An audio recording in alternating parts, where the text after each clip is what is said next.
was some disturbance. I'm going to continue this lecture from where I have left in the previous part. I just gave you an example that buses leave every 10 minutes and a car leaves point A when at the instant when one bus leaves A, and at the same time a bus reaches B. How many does it overtake? The car takes a total of 2/3 of an hour to reach point B, and every 1/3 of an hour it overtakes a bus. So if I divide 2/3 with 1/3, I will get 2. That means it will overtake to one somewhere here and the other right at the point B. In other words, the car and bus reach at the same time.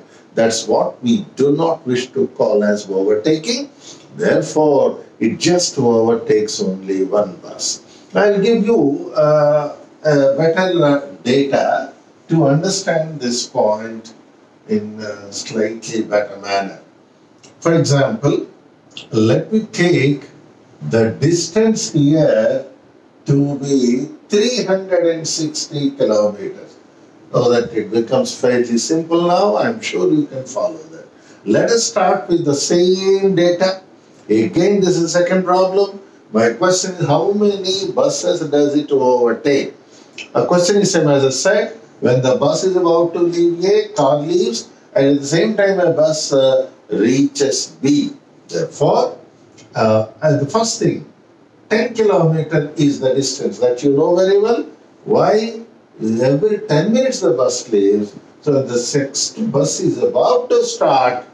Another bus has already traveled for 10 minutes. So 10 minutes means every minute and it goes at 60 km, therefore 1 minute, 1 kilometer.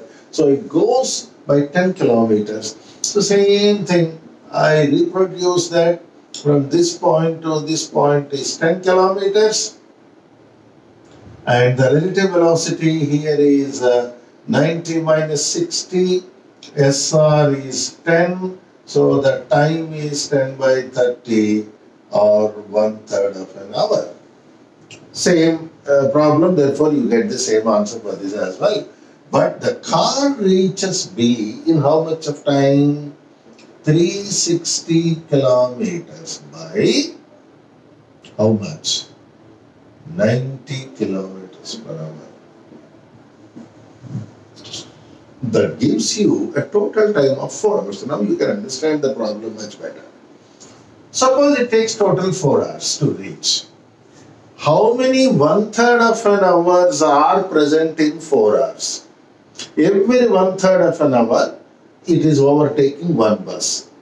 That means the total time is 4 hours. So in 4 hours, how many overtakes take place? 4 divided by 1/3. So the number of buses it overtakes is 12. What do you mean by 12?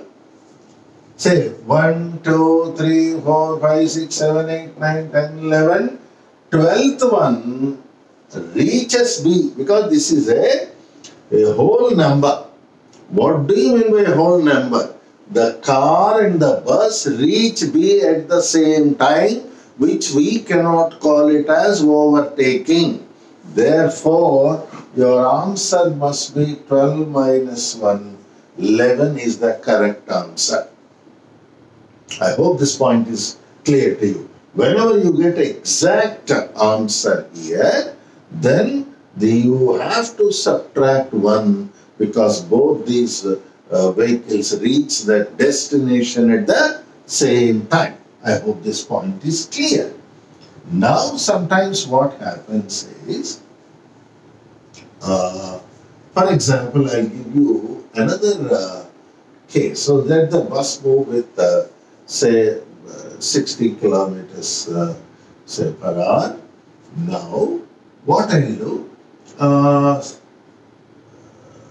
70 kilometers per hour, that is how the car travels.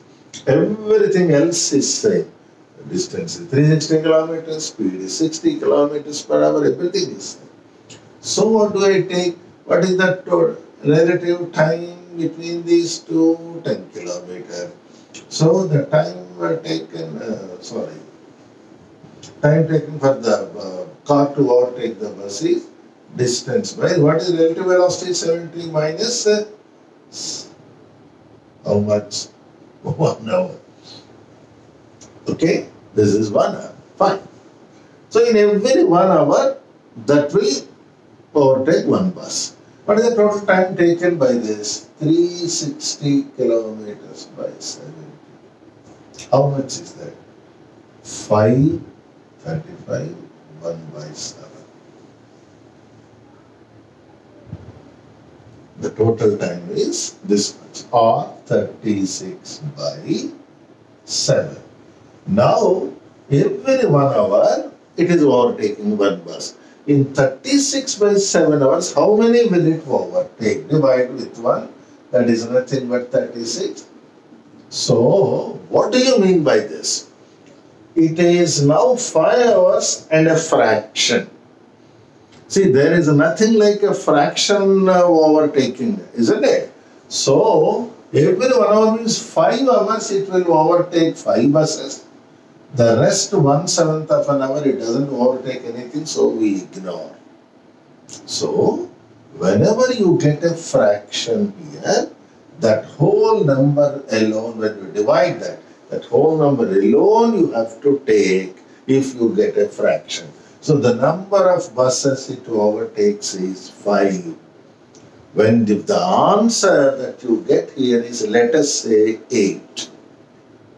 So the correct answer must be 8 minus 1. That is very important. I hope it is clear to you. Now in the same way, if I ask you, car leaves here, say 90 kmph. Now buses simultaneously leave B and reach A, same 60 kilometers per hour, and every 10 minutes it leaves, suppose. Now my question is, if the car leaves, when bus enters here, another bus leaves. How many will it cross? Previous case, same direction, therefore overtaking. Now, how many will it cross? So, how do you do that? When one bus arrives, another bus is 10 kilometers away. Same. If 10 kilometers, what is the relative velocity? 90 minus of minus 60. Therefore, 150 kilometers per hour. If it is 150 kilometers per hour, the distance now 10 divided by 150, that gives you 1 by 15 of an hour. Now what is the total time taken by the car to reach this point? We have already done that. Total distance 360 kilometers. The velocity 90 kilometers per hour. Therefore the answer is 4 hours. So in 4 hours, how many it must have crossed? Every 1/15th it is crossing one. Therefore, so that is nothing but 64. What do you mean by that? When one car leaves here, the bus is about to start, point B. That we cannot take. This separately you work out, previous overtaking separately you work out. Then in each case you have to subtract 1 if it is a whole number. So 60 minus 1, 59 is the correct answer. I hope this is clear to you. Now if you recall the previous, how many has it overtaken with this data? 90 kilometers per hour. We saw 12 is something that we got, minus 1, 11. So if the car leaves A and reaches B, in the time how many buses does it encounter? Encounter means it will definitely overtake and it will definitely cross. Therefore, actually original answers are 12 for overtaking, 60 for crossing. but actual answers must be 11 and 59. This is sum up you get. So total buses encountered is 70. Now I want you to understand this problem, and you try to work out on your own and see whether you are able to solve this problem, this type of problem on your own. I hope this point is very clear to you. Okay? Now, so there you can probably have several such things in these kind of things. For example, one-day motion. Now, see, so many ways, so many models you can think of. So many models. Say, for example, I'll tell you, I take a straight line motion, what again? But in this water, I take a case of a canal. I take two fixed points A and B. Remember, fixed point means I put a pole fixed at A, I put another pole fixed at B. Therefore, now the water velocity is say some value. So we will take it as VW, velocity of water. Now, velocity of boat with respect to water is VBW. Okay? And now, what do you mean by VBW? We quite often use this. Velocity of the boat with respect to water. If water were to be still, with what velocity does this move? Okay, that is another. Next thing is, if a stream water is moving like this is what we call as downstream. And if water is moving and if the boat is coming like this is what we call as upstream. Okay? I'm going into saying 1D, one straight line relative velocity only. So, if I am given like this, let me first of all presume that what I have here is still water. That means water is not moving. If the distance between these two fixed points is D, what time does the boat take to reach from A to B? What time it takes? In still water, I'll call time taken is Ts. It will go only because boat is moving. Okay? So D by VBW. Okay? But since the velocity of water is 0, this is also equal to, because what is VBW? VB minus VW.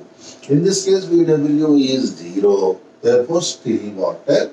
This is how the boat goes. Water doesn't move. That is fine. Next. Downstream. Downstream means what? Boat is here. Boat is here. And the water, before downstream, I will tell you, let the boat be freely floating. Boat is not starting its engine, and if the boat is left here, it will be carried by the water.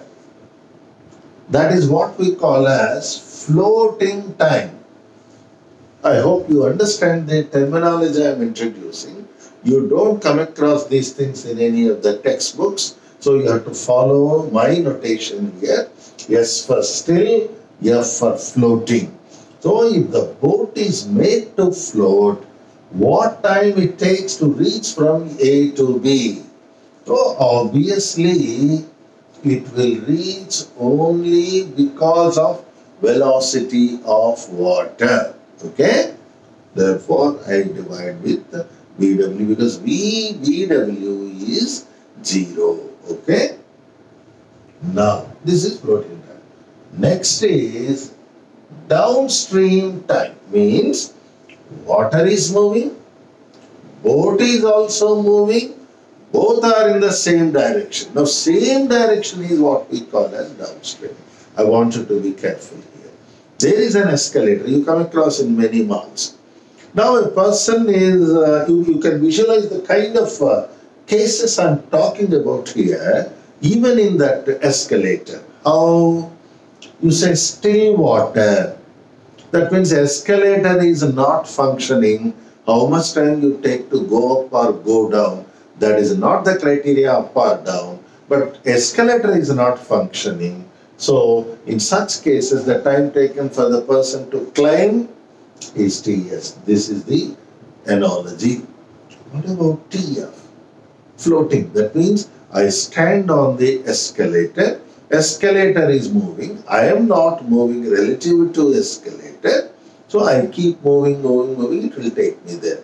Either up or down. It makes no difference. That is called floating time. Okay. The next thing.